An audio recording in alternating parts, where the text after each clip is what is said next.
How's it going, everybody? It's Mastuh1994 here, and today we are going to talk about my Demonology Metalock PvP build in Season of Discovery Phase 5.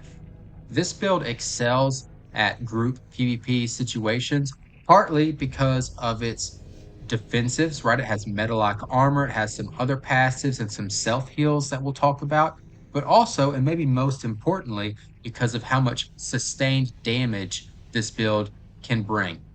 What's cool about the damage of this build is a lot of it comes from our Felguard pet. So, pet management, such as the target of our pet and the pet's positioning in terms of staying safe, being offensive, and even some of its utility abilities, all become very important with the playstyle of this build. All in all, I would say that this build feels like what a Demonology Warlock should feel like. A really fun build centered around your pet. So, with that being said, let's get started.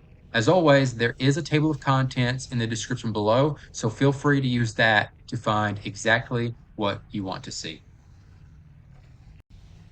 Let's start off with the talent points. This build has 0 points in Affliction, 30 points in Demonology, and 21 points in the Destruction tree. Starting with Demonology, most of these points are pretty self-explanatory, right? We're picking up Demonic Embrace and Improved Healthstone to improve our defensive capabilities. We're taking Improved Health Funnel to make it a little bit easier to heal our pet, and we're taking Feldom and Master Summoner because these are great talents to have. The rest of these points are really just buffing our Felguard until we get to Master Demonologist. What's cool about Master Demonologist with the Felguard is that the Felguard will give us all 4 buffs of Master Demonologist. Okay, so we are going to get the Voidwalker benefit of taking less physical damage. We're going to get the Succubus benefit of dealing increased damage. We're going to get the Fell Hunter benefit of having additional resistances. Okay, also our ZG tier, which we'll talk about in a moment, does buff this talent. So all of a sudden, this talent becomes the most important piece of this build. In the Destruction tree, we have improved Shadow Bolt. I've said this before, but this procs off of our Shadow Cleave, and it's just a nice benefit to have. It'll increase some of our damage, and it'll provide some utility for any teammates that deal shadow damage as well. Proc dazes are always nice, so we're going to take Aftermath. And Shadow Burn will heal us in this build. And we'll talk about that as we get to the gear of this build. So this is actually offensive and a defensive spell, and we must have Shadow Burn. Next, we're just going to keep taking Devastation, Improved Searing Pain, and finally Ruin to really increase that sustained damage. So the combination of Ruin with the buffed Master Demonologist really allows this build to shine. Next, let's talk about our runes. We're starting off with Vengeance. We're going to take Vengeance because, well, Pandemic, we don't really do enough dot damage to justify taking Pandemic. And Vengeance is going to provide us with a pretty significant defensive cooldown. Obviously, if you know of Last Stand that Warriors have, you know that this is a pretty good defensive ability. It's really just going to stall out that fight that much longer. Sometimes give you time to retreat, time to kill the enemy, time to get healed by a healer. It's usually very beneficial, and also Vengeance will give us a slow fall effect. So we also have that added utility of a slow fall, and maybe you're in Marathi Basin, you need to get from Lumber Mill to Blacksmith. Well, you could pop Vengeance and just slow fall down to Blacksmith. Next, we're going to be taking Mark of Chaos. With this build and with how our pet does so much of our damage, and given the fact that our pet doesn't do magic damage that would be buffed by Mark of Chaos, you could justify taking Infernal Armor. It's a very good rune. That being said, I like the added pressure that we get from Mark of Chaos, and I like the group utility that we are providing for our teammates for using Mark of Chaos. So this is my choice, but again, you could definitely justify taking Infernal Armor instead. For our chest rune, I'm taking Demonic Tactics. The 10% increased crit chance synergize very well with devastation, improved searing pain, and of course, and most importantly, ruin, right? So this rune will really boost that sustained damage. Also note that it increases your pet's critical chance as well. So more buffs for our already powerful Felguard.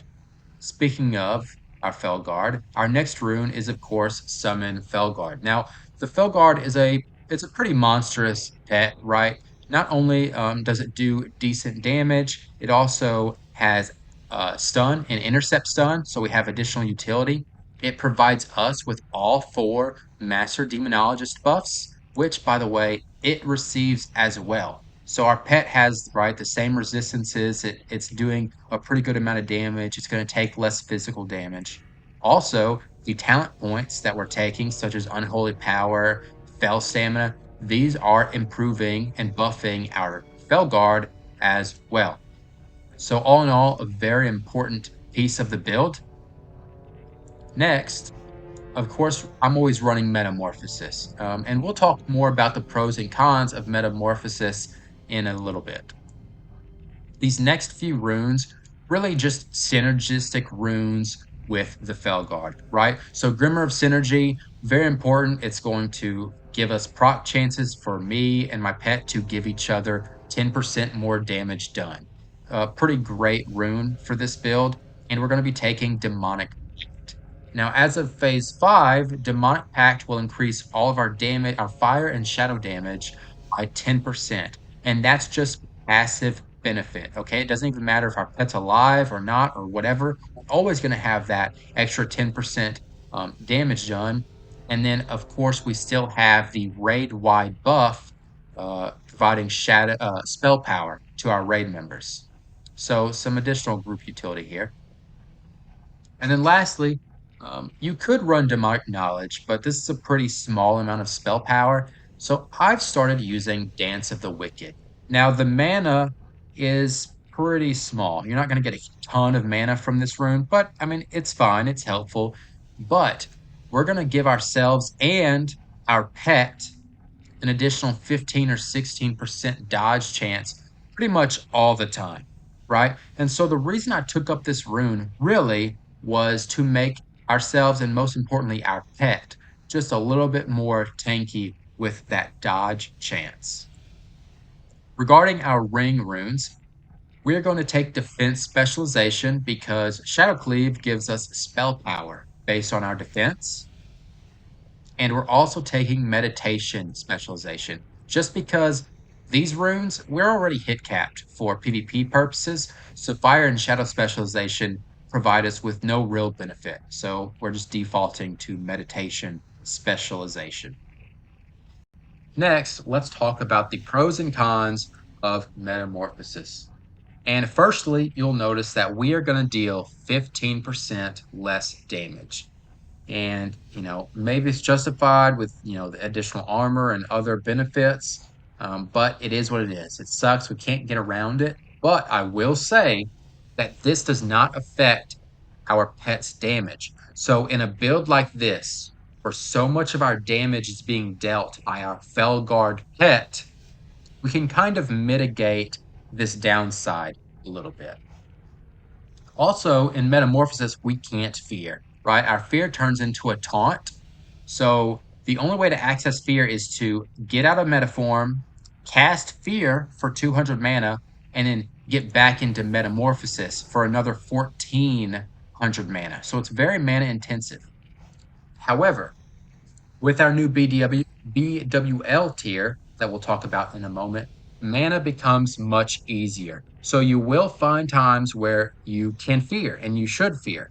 So that being said, I've got a macro that when I click it, it cancels metamorphosis and it starts casting fear. And then we would just, right, we'd cast fear, fear that target, get back into meta form, and we would life tap, recover our mana, and we'd be good to go. By the way, for this macro, notice that it's a cancel form. Cancel aura will not work in battleground situations. Okay, so make sure that your macro says cancel form. Moving on, and the biggest downside is that we can be banished. Much like a Tree of Life druid, meta locks can be banished by enemy warlocks. Okay, and if that enemy warlock has the instant cast banish, you're in for a pretty big issue, right? You're going to have to avoid that warlock or just play out of meta form. It can be that bad. That being said, most of the time they don't have instant banish, and if they don't have instant banish, you can slow their casting speed with Curse of Tongues, and you can put a lot of pressure on that target with your Felguard and your instant cast abilities. And a lot of the time, you can punish enemy warlocks that are trying to hard cast banishes on you. Lastly, in terms of downsides, we lose access to Shadow Bolt. However, with this build, that's a benefit because in Shadow Bolt's place, we get Shadow Cleave. And Shadow Cleave is an instant cast ability. It deals less damage than Searing Pain, okay? But it provides us with a lot of spell power based on our defense rating. And with this build, we're going to get about 160, 170 spell power. So really, you're going to be utilizing Shadow Cleave at the beginning of fights just to get this spell power buff and then really start, dishing out that sustained damage that we've been talking about. Continuing on with benefits, obviously we get 500% more armor from gear. So with this build, we have about 56% armor self-buffed. I will say very quickly that this only counts towards the base armor of gear. If you get an enchant that gives you armor, or you get buffed, like Mark of the Wild, that gives you armor, that boost to armor will not be increased by metamorphosis. Next, we have Life Tap. Obviously, Life Tap is going to give us 100% more mana. So a very big deal. And then lastly, and most importantly, we get instant cast Searing Pain. So that's really going to help make this build have so much sustained damage, right? We're improving Searing Pain with Devastation, improved Searing Pain, and Ruin. And now we can instant cast this pretty hard hitting Searing Pain in between our Shadow Cleaves and our Shadow Burns, maybe if we're using Curses and some of our utility. In between that, we can just spam Searing Pains, and it ends up being a lot of damage and being very successful. Lastly, let's talk about the gear of this build. And this is really my favorite part when it comes to theory crafting and coming up with builds, right, is the gear. So let's get started. And we'll start off with the ZG tier, the Zul'Gurub tier. So the Zul'Gurub tier for Warlocks provides plenty of Demonology benefits. You'll see that the 3-piece gives our pet additional attack power based on attributes. Okay, and this ends up being like a 10% damage done increase, which is pretty nice. And then our 5-piece, which we've talked about, increases the benefit of our Master Demonologist talent by 50%. 50%. So with Master Demonologist, we're going to take 15% less physical damage.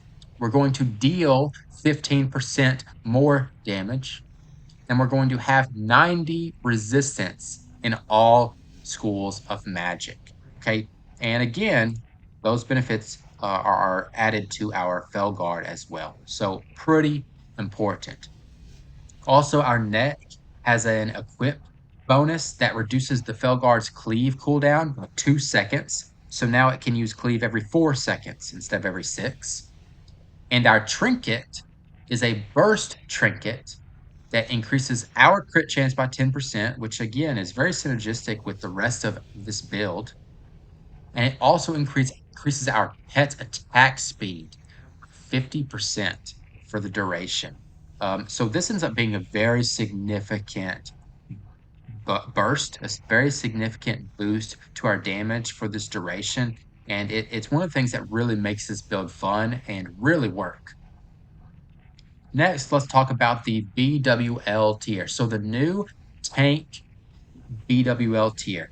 You'll see that the 2-piece really changes Life Tap. So Life Tap is basically going to function the same way, except if you're targeting an enemy and they're in line of sight and they're within 30 yards, instead of dealing damage to you, it's going to deal damage to that target. So again, I was talking about it earlier that mana is a little bit easier with this build. Well, really, that was an understatement, right? Because now life taps are completely free for us if an enemy is close to us. So again, those fears that we were talking about, it's not a big deal to get out of form to not get banished or to start casting a fear and then get back into form because you can just life tap the enemy and get the mana benefit from that.